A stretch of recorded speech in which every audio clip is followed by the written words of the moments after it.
우리는 역사상 가장 중요한 시점을 지나고 있습니다. 하나님께서는 하나님의 일을 하시기 전에 사람을 준비시키셨음을 우리가 알고 있습니다. 하나님 말씀은 마지막 때에 대추수, 대부흥의 때가 있다고 분명히 예언하고 있습니다. 아멘. 하나님의 말씀이 그대로 성취될 것을 믿습니다. 예레미야 눈물은 잠자는 교회와 영혼을 깨우기 위해 노력하고 있습니다. 이 가슴 뛰는 일에 함께 하길 원하시는 분은 카카오 채널로 연락 주시기 바랍니다. 당신은 위대한 하나님의 사람입니다.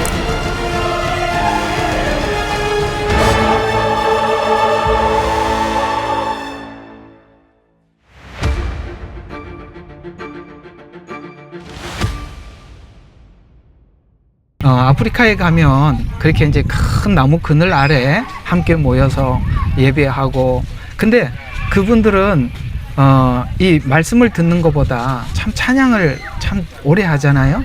이 나무 그늘 아래서 1시간 이상 찬양을 하고, 그리고 이렇게 예배를 드리고 그렇게 해요. 그래서 오늘 여기 밖에 나왔지만 우리가 아프리카 같은 환경은 아니지만 참 좋지 않습니까? 그렇죠? 그래서 그런 그 아프리카에서 예배 드리는 분들이 잠깐 생각이 났습니다. 오늘 이게 야외 예배다 보니까 오늘 이 본문을 8장을 좀 잡아서 여러분들과 함께 은혜를 나눠보려고 하는데요. 여러분, 성경의 시작이 나무로부터 시작한 거 아시죠? 나무. 선악과는 나무거든요. 그러니까 성경 이야기가 나무로 시작하여 나무의 이야기로 끝납니다. 참 신기하죠? 선악과 이야기가 생명나무 이야기로 끝을 맺고 있다는 것이죠. 왜 그렇게 나무 이야기로 시작해서 나무 이야기로 이야기를 마칠까 생각을 해보면, 하나님께서 우리에게 전하고 싶은 이야기를 우리가 알아들을 수 없는 이야기를 전할 수가 없으니까, 우리가 알아들어야 하니까 우리는 일상 나무 그러면은 기본적으로 어떤 씨앗이 떨어져서 자라서 열매를 맺고, 그 다음에 그 열매를, 혹은 어떤 열매는 먹을 수도 있고 먹지 못하는 것도 있고, 어떤 것들은 이게 제목에 쓰기 좋은 나무도 있고 그렇지 못하는 나무도 있고, 그래서 나무들을 많이 이렇게 분류해 놓지 않습니까? 그런 것처럼 우리가 자주 만나는 것이 무엇이냐면, 누구나 만날 수 있는 거, 흙을 만나게 되고 풀을 만나게 되고 나무를 만나게 되죠. 그래서 하나님께서는 이런 우리가 일상생활 속에서 늘 흔히 볼 수 있는 이런 것들을 동원해서 하나님의 메시지를 전하기 위해 애를 써 주셨다는 것입니다. 그래서 처음에 선악과 나무 이야기로 시작해서 끝에는 생명나무 이야기로 끝을 맺듯이, 이스라엘과 이방 이야기도 감람나무라는 한 나무를 사용해서 접붙임을 받은 돌감람나무라는 표현으로 이방인과 유대인이 어떻게 하나가 됐는지를 또 나무로 설명해 가고 있다는 것이죠.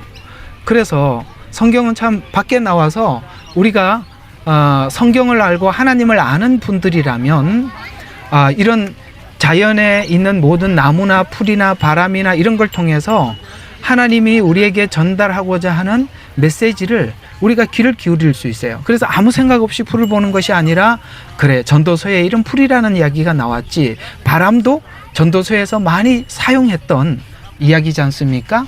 여러분들이 이렇게 자연을 보면서 늘 봤던 거, 그건 우리가 안 믿을 때도 그런 생각을 했으니까 지금 믿고 난 이후에는 이런 메시지들을 우리가 골고루 들을 수 있는 그런 좀 시간이 되었으면 좋겠습니다. 성경이 나무뿐만이겠습니까? 광명에 대한 이야기도 나와 있지요. 창세기 1장 17절에 보면니까 큰 광명, 이건 태양을 이야기하는 거거든요. 그 다음에 작은 광명들, 달, 별들입니다. 그래서 이런 것을 통해서 하나님과 우리의 관계가 어떠한지를 또 그런 것을 통해서도 설명해 주셨어요. 예를 들어서 태양은 하나님이시고, 달과 별은 주의 종을 상징하고, 달은 성도를 상징하는. 그러니까 달과 별은 스스로 빛나는 빛이 아니잖아요. 태양의 빛을 받아서 내듯이 하나님의 종들은 하나님께 빛을, 그 말씀을 받아서 전달하는 거, 성도들은 말씀을 받아서 세상의 빛이 되는 거, 이해가 가십니까? 너희는 세상의 빛이라는 말도 태양을 의미하는 것이 아니라 달을 상징하는 차원에서 우리에게 그렇게 설명을 해 주었다는 것이죠. 그래서 우리가 하나님의 빛을 세상에 비치려면 필연적으로 해야 될 것이 달의 빛을 받아야 된다는 것이죠. 해의 빛을 받아야. 이렇게 거꾸로 이야기할 때도 알아서 들으시면 됩니다. 그래서 이렇게 해, 달, 별을 통해서도 메시지를 전해주고 있었고, 구름과 비와 눈도 그렇습니다. 낮에는 구름 기둥으로, 밤에는 불 기둥으로 인도하셔서 결국 구름을 타고 주님이 이 땅에 다시 오신다라는, 이 구름을 쳐다보면서도, 그래서 우리 옛날에 조상들은 저 하늘의 구름만 봐도 주님이 오실까, 이런 찬양을 함께 불러서 하나님 앞에 불렀던 찬양이 있었던 것처럼, 하나님은 너무나도 이 자연 속에 하나님의 메시지를 담고 있다는 것이죠. 비와 안개도 동일하게 이른 비와 늦은 비, 이런 이야기를 하셔서 이른 비를 통해서 싹이 나게 하시고, 늦은 비를 통해서 곡식이 있게 하시고, 그렇게 해서 우리에게 비를 통해서도 메시지를 전해 주셨고, 또 안개를 통해서도 우리에게 전한 메시지는 뭐냐면 이런 거죠. 인생의 허무함을 말해주고 있어요.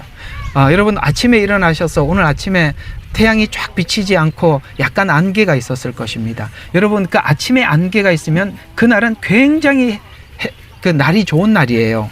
저는 아주 시골에 살았었어요. 아주 초등학교 다닐 때 저희 할아버지가 저녁만 되면 밖에 나오셔서 손을 이렇게 내밀고 눈을 감고 계셨어요. 난 지금 그게 뭔지 알겠어요. 내일 날씨가 어떨지 이렇게 손으로 감각을 느껴보는 거예요. 그리고 이렇게 바람을, 스치는 바람을 싹 느껴보고, 오늘 저녁에 이런 기운이라면 내일은 비가 오겠다, 뭐 어떻겠다, 그래갖고 내일 어느 밭에 가서 무슨 일을 한다 결정을 하시더라고요. 그래서 주님이 말씀하셔요. 저녁이 돼서 너희가 불다 물으면 내일 날씨가 어떨 것이다라고 예측했던 것처럼, 그 이야기가 바로 이런 이야기들이죠. 그래서 하나님은 너무나도 이런 자연을 통해서 많이 말씀을 해주셨어요. 동풍이나 서풍이나 남풍이나 북풍, 대풍, 폭풍, 회리바람, 이런 바람을 통해서도 하나님께서 우리에게 메시지를 전해 주었다는 것이죠. 그래서 성도들이 하나님을 만날 기회를 주변에 얼마든지 열어두셨다는 것이죠. 그냥 우리가 성경을 묵상하는 것을 훨씬 넘어서서 단순히 이런 자연을 거닐면서도 하나님께서 우리에게 전한 메시지들이 많이 있었다는 것이죠. 그래서 로마서에 가보면 하나님께서 특별 계시라는 성경이 없었을 때도 자연을 통해서 하나님은 수도 없이 하나님의 살아계심을 보이셨고, 또 알게 해주셨고, 핑계치 못한다라는 말까지 못을 박아서 나 하나님 몰라요 이런 말을 할 수 없게 만들었다는 것이죠. 이건 세상 사람들에게도 자연 계시를 통해서 하나님은 하나님을 증거해 주셨고, 양심 속에 들어가서 죄를 지적하고 하나님 앞에 돌아오라는 이 작업들을 분명히 하고 있을 것입니다. 왜? 핑계치 못할 거라고 했기 때문에 그렇습니다. 그건 하나님과 그들만이 아는 어떤 이야기겠죠. 이렇게 하나님은 자연을 보면서 우리에게 많은 것을 느끼게 해주셔서, 자연을 보면서 느끼는 것은 자연이 꿋꿋하고 변함없이 그 자리를 지키고 있는 것을 우리가 보면서, 꿋꿋하지도 않고 변하는 나를 보면서 우리는 많은 생각을 하게 하는 것이 오늘 시편 8편이에요. 시편 8편은 이 자연을 보면서 그 자연의 그 위대함, 자연의 변함없음, 이걸 바라보면서 다윗은 자기를 생각해 보는 거예요. 어떤 자기를 생각해 보느냐면, 자연은 변함없이, 여기 제 뒤에 이 엄청난 나무가 하나 있잖아요. 여기 이게 유칼립투스 나무 같은데 맞죠? 예. 이게요, 여기는 지금 이렇게 껍데기가 있지만 저 꼭대기는 다 허물이 벗겨졌지 않습니까? 이것도 자기가 스스로 자기 자생하기 위한 방법으로 이렇게 한답니다. 이게 얼마나 썩지 않는 나무인지, 여기에 이걸 전봇대를 세워놔도 여기다 기름을 칠하지 않아도 오랫동안 쓸 수 있는 나무지 않습니까? 사실 이 나무는 저보다 훨씬 나이가 많을 거예요. 맞죠? 그래 보이죠? 웃으면서 대답 좀 해봐요. 그래 보이죠? 예, 그렇습니다. 그래서 하나님께서는 너무너무 답답하니까, 인간이 자꾸 변하니까 하나님은 너무 답답해서 자연 앞에 서서 산이여 들어라, 바다여 귀를 기울여라, 이렇게 얘기를 한다면, 왜? 변함없이 여기 서 있거든요. 우리는 은혜를 받고도 또 바뀌고, 은혜 받고 바뀌고, 이렇게 하는데 우리는 이 자연은 변함이 없어요. 그 변함없는 자연을 바라보면서 적은 시편이 오늘 시편 8편이에요. 그래서 이걸 보면서 다윗이 이런 이야기를 하는 거예요. 사람이 무엇이간데 우리는 이렇게 변하는데 이 자연은 여전히 변함없이 바람이 불면 흔들리면서 하나님을 찬양을 하고, 봄이 되면 꽃이 피어서 그 색깔로 하나님 저를 이렇게 창조해 주셨습니다 라고 하나님을 향해서 높이 찬양을 하고 있는데, 우리 인간이 너무나도 변하는데, 근데 도대체 우리가 무엇이기에, 그래서 사람이 무엇이간데라는 그 중요한 질문을 자연 앞에서 하나님 앞에 고백하고 질문을 하고 있는 이야기가 8장이에요. 그러니까 오늘 여기 와서 여러분 자연을 다니면서 뭘 생각해? 하나님, 사람이 무엇이간데, 도대체 내가 무엇이간데, 이걸 생각하라고 야외에 온 거거든요. 여기 뒤에 있는 나무 좀 보세요. 이거하고 우리하고 비교해 봐요. 얘는 변함이 없다고요. 종자도 바뀌질 않아요. 얘들이 무슨 동성애를 주장하겠습니까? 그렇죠? 어떻게 나무가 썩긴다고 이야기하겠습니까? 변함없단 말이에요. 그런 것처럼 이 무엇이간데가 전도서에 대한 질문에 대한 대답은 무가치하고 무의미한 인류를 위해서 아들을 주시고, 그리고 욥기에서 주는 대답은 인간을 그 자유의지가 왔다 갔다 흔들리지만, 그러나 이 자연과 인간의 차이는 뭐냐? 우리는 변하지만 그 변하는 감정을 통해 하나님의 은혜를 우리가 노래하고 찬양하는, 여기는 고정해서 그냥 하나님의 바람이 불면 흔들리는 게 전부지만 우리는 눈물을 흘리고 감사하고 감격하는, 이것이 바로 자연이 하나님을 찬양하는 것과 우리가 하나님을 찬양하는 것의 차이라는 거예요. 어때요? 가만히 생각하면 변함없는다는 것에서는 이게 위대하지만, 감정을 담아서 하나님 앞에 영광을 돌린다는 것은 분명히 다르죠. 거기서 뭘 찾냐면 사람이 무엇이간데 위대함을 찾아냈다는 거예요. 여러분은 변하지만 위대합니다. 네. 그래서 그리스도 밖에서 인간이 사람이 무엇이간데 라고 생각을 해보면 정말 무가치하고 험으로 끝나지만, 그리스도 안에서 인간이 천하보다 귀하고 아들을 죽여 새 생명을 줄 만큼 우리는 놀라운 가치를 가진 존재임을 알게 되는 것입니다. 하나님의 모양과 형상을 닮은 그리스도 밖에서는 할 수 없는 일이지만, 그리스도 안에서는 하나님의 모양과 형상을 닮은 것이 얼마나 위대한 것인지 알게 된다는 것입니다. 밖에 나와서 우리가 이 자연을 보면 우주 만물이 창조를 찬양하고 인류의 구원을 기다림을 보게 됩니다. 그래서 로마서에 보면 이 나무들이나 이 우주 만물도 주님 다시 오실 그날을 기다린다는 거예요. 그날이 오면 인간이 처음 인간에게 주었던 모든 권리들을 회복하게 되어서 동물을 다스리고 모든 것을 명령하는, 마치 에덴 동산에서 인간에게 주었던 권리를 회복하게 될 때 그들도 인간이 자기들의 지배를 받지 않고 인간이 다스려 주기를 바라는 거예요. 사자가 그들을 다스려 주기를 바라고, 아시겠습니까? 코끼리 이야기를 한번 해보니까 갑자기 코끼리의 생각이 나는데, 인도에 갔더니 사람들이 코끼리 때문에 불안해서 못 산다는 거예요. 왜냐하면 이 무리를 지어서 왁 지나가 버리면 집이고 뭐고 그냥 초토화돼, 언제 밟혀 죽는지 모른다는 거예요. 얼마나 불안하겠어요. 천년 왕국이 되면 피해갈 겁니다. 다스림 아시겠습니까? 예, 다스림. 이걸 하나님은 인간에게만 주었다는. 그래서 오늘 1절에 보니까 주의 이름이 온 땅에 어찌 그리 아름다운지요. 아멘. 여기 자 보세요. 물론 우리가 여기를 이렇게 꾸며놔서 아름답긴 하지만 참 아름다워요. 봄이 돼서 꽃을 쳐다보면 어쩌면 이런 색깔을 낼 수 있나, 이런 생각이 들어서 한참 생각하게 되면서, 야, 하나님 정말 인간이 만들 수 없는 색상을 만드셨구나, 이런 생각이 들지 않습니까? 그래서 여호와의 이름이 여기 1절에 보니까 온 땅에 보이더라는 거예요. 아름답게 보이더라는 거예요. 그래서 자연을 창조하시고 섭리하시는 그 이름이 위대함을 증거하고 있어요. 2절에 보면 이 영광을 보는 자들은, 이 영광이 보이는 자들은 어린아이 같은 자들이 볼 수 있다.